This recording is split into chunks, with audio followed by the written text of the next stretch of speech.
recorded. And so to begin today, I'm going to look at two facets of the Samaritan community, mainly the temple and the priesthood, the two most important functional groups in this cultural identity.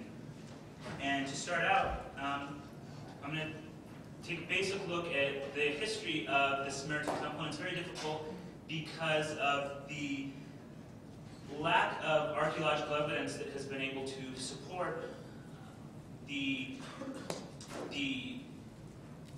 support or refute the assumptions of the biblical account.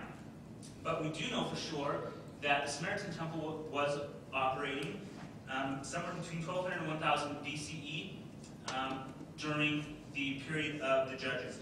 In the 9th chapter of Judges, we have there recorded a story of Abimelech. And he destroyed the first Samaritan temple that existed there on Gerizim. The temple was first known as the Migdal, otherwise known as a fortress. And it was considered this because it carried out a dual function in the Samaritan community, both as a ritual fortress or sanctuary, as well as a physical sanctuary. When Abimelech attacked the Samaritans, they fled to the Migdal, or the temple, atop Gerizim, as protection. The fortress itself, as has been shown through archaeological evidence, is a very large compound atop Gerizim. Recent archaeological findings have shown structures including an oil press, a massive wall, a fortress, and a sacred precinct where the actual temple itself would have stood. However, Abimelech destroyed the temple and burned the 1,000 citizens that had sought refuge within that fortress. It's also noted that the temple, the Migdal fortress there on Gerizim, was the largest temple or sanctuary in ancient Canaan. And this is important because the Samaritans had a long history of Gerizim being a important religious site, which possibly dates back even prior to the book of Judges. Recent research has looked at the possibility of there being a sacred edifice atop Gerizim, even prior to the entrance into Israel by the Jews. And this structure, this temple, was later taken over, but probably by another Yahwistic sect, and developed into what would become known as the Samaritan temple. Also, it's important to note some of the recent archaeological finds that have been found there atop Gerizim that have supported this idea of a later dating of the schism between the Samaritans and the Jewish group.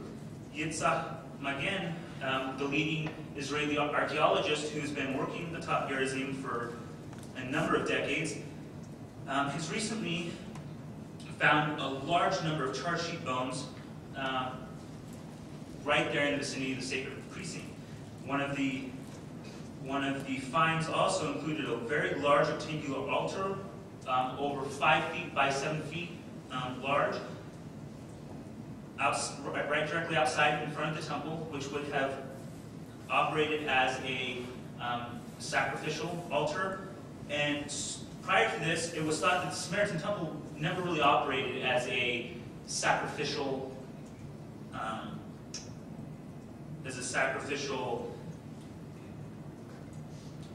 temple, but instead operated more as a sanctuary and as a religious edifice. But these charred sheep bones suggest that, in fact, blood sacrifice was carried out at the Samaritan temple, as well as paschal sacrifices, which is very important within the Jewish community. It also has a very large courtyard in front of the temple, as is similar to the one found at the Jerusalem temple. and the altar itself was built after the Jewish law that required the altar be built out of stones that were not hewn or carved. And so it's important to note that they follow very closely this idea of the similarities between the Jewish temple as well as the Samaritan temple. And they tried to model it after that. Also, there have been a number of prominent limestone capitals found that would have sat atop pillars. These capitals have a number of unique stylistic features, but also have a number of similarities between other capitals found by Dr. Magen in the Transjordan and at the Jerusalem site. One of the main features of these capitals is actually the Tree of Life motif, which is an interesting note. Also, these similarities show this close tie between the Samaritan temple and the Jerusalem temple, and the rebuilding of the temple atop Mount Gerizim took place in the Persian period after the original temple was burned by Abimelech. And it would continue into the Hellenistic period until John Hyrcanus destroyed it again in 128, I believe it was. And I'll discuss that further when I talk a little bit more about the priesthood and its implications here. But it's important to note that the schism, which we quite often, at least in LDS culture, as well as in religious scholarship in general, we've tended to take this tension that was created by the destroying of the temple by Abimelech on Gerizim, and then the future tensions that would occur between the Samaritans and the Jews over the issue of whether or not the Samaritans would be allowed to participate in the rebuilding of the Jerusalem temple during the Persian period of the reign of Ezra and Nehemiah.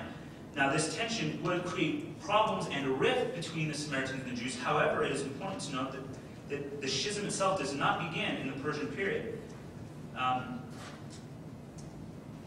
After scholarship found that, in fact, the schism did not occur during the Persian period, we tended to then say, okay, well, the schism happened and took place in the Hellenistic period after John Hyrcanus re-destroyed the temple which had been built atop Gerizim. However, again, this does not seem to be the case. However, I would like to briefly look at the priesthood and the implications and the way that it factored into this rift that would be created. One of the main legitimizing claims outside of the importance of the site as a sacred edifice was that of the priesthood. And this was important because they could trace their lines back through the high priest Zadok to Aaron by Manasseh. Now this is important because the Jerusalem priests couldn't make this legitimizing claim. The high priest office became a political appointment. It could be bought and purchased. And by doing this, they could not legitimize their claim back to the Zadokite line. And this would create a lot of problems. Manasseh, who was a prominent priest during the period of Ezra and Nehemiah in the Persian period, was serving at the Jerusalem temple and ended up marrying the daughter of the then ruler of Samaria, who was Sanballat. He married his daughter, Nicaso. And this marriage created problems within the Jewish community because the reforms that Ezra and Nehemiah had created, one of those reforms was that there was no intermarrying allowed. And because